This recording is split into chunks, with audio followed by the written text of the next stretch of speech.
भारतीय युवा संसद के इस 19वें अधिवेशन में उपस्थित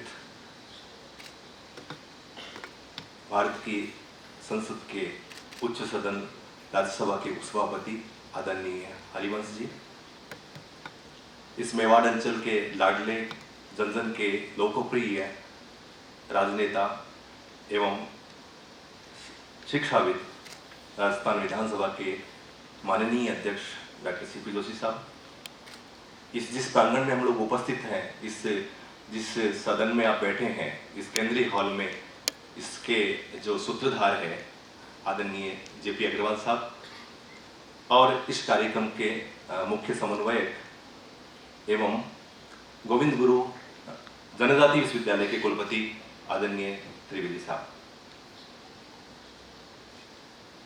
मैं सर्वप्रथम देश के तकरीबन 22 राज्यों से पधारे हमारे युवा साथियों का अभिनंदन करता हूं, स्वागत करता हूं।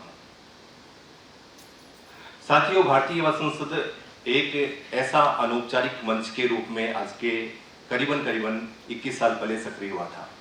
तब हम लोगों ने ऐसी कल्पना नहीं की थी कि एक ऐसा अवसर आएगा कि हम लोग देश की संसद के जो प्रमुख पदाधिकारी हैं एवं राजस्थान विधानसभा के जो प्रमुख पदाधिकारी हैं, उनके सानिध्य में बैठ के इस प्रकार का आयोजन कर पाएंगे। न केवल आयोजन, अभी तो आप देख रहे होंगे कि शायद ये भी राजस्थान के इतिहास में पहली बार हो रहा है कि जब राजस्थान विधानसभा किसी कार्यक्रम को संरक्षण प्रदान कर रही है। ये हमारे लिए बड़ा गौरव का विषय है। मेरे पास शब्द नहीं है, मैं आह्लादित हूँ कि एक छोटे से प्रयास को, जिसको हम लोग धीरे धीरे आगे बढ़ाए थे, वह यहाँ पहुँच गया। और उस सबसे महत्वपूर्ण बात यह है कि आप हैं तो यह सदन है, आपके जो विचार है तो सदन है। इसलिए इस बार का जो विषय रखा गया, वो विषय रखा गया लोकतंत्र और संवाद। लोकतंत्र और संवाद अगर देखा जाए तो दो अलग विषय नहीं है, दोनों का अन्योन्याश्रय संबंध है। अगर लोकतंत्र होगा तो संवाद होगा, संवाद होगा तो लोकतंत्र होगा।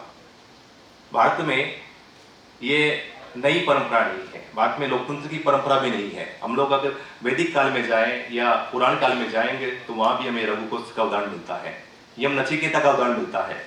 हमारे यहाँ तो पूरे प्रश्नों का उपनिषद बना हुआ है, प्रश्नोपनिषद बना हुआ है। तो ये प्रश्न पूछने की जो आजादी है वो हमें घर से मिलते हैं। हम अपने घर पे दादाजी से, नानाजी से सवाल पूछते हैं। बाकी लोग इरिटेट होते हैं, लेकिन नानाजी दादाजी कभी इरिटेट नहीं होते। वो पूछते हैं, वो जवाब देते हैं, हंसते रहते हैं। हमारे प्रश्नों का अंत नहीं होता, वहां से ये प्रश्न शुरू होते हैं।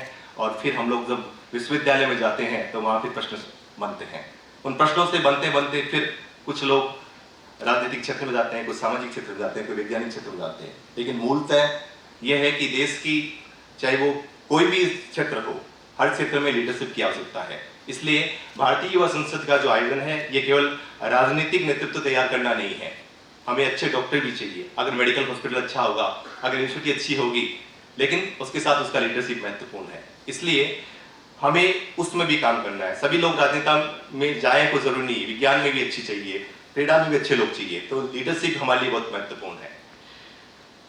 इस आयोजन में हम लोग साथ जो जुड़े हैं, जैसा मैंने निवेदन किया, राजस्थान विधानसभा ने हमको पूरा सपोर्ट किया और उनके मार्गदर्शन में सारा कार्यक्रम, ये जो आप आकार देख रहे हैं वो देख पा रहे हैं। बाकी जो कमी है वो हम लोगों की कमी है। यहाँ से कोई संसाधन में कमी नहीं थी। हम लोग अपने प्रयास कम कर पाए तो वो हमारी कमी है। उस कमी को आप भूल के जाइएगा, जो आपको मिला है उसको आप आनंद कीजिएगा। 2 दिन अच्छे डिबेट कीजिएगा। गीतांजलि विश्वविद्यालय ने पूरा अपना, जिसको बोलते हैं राजस्थानी भाषा में, पलक पावड़े बिछा दिए। कोई कमी नहीं है।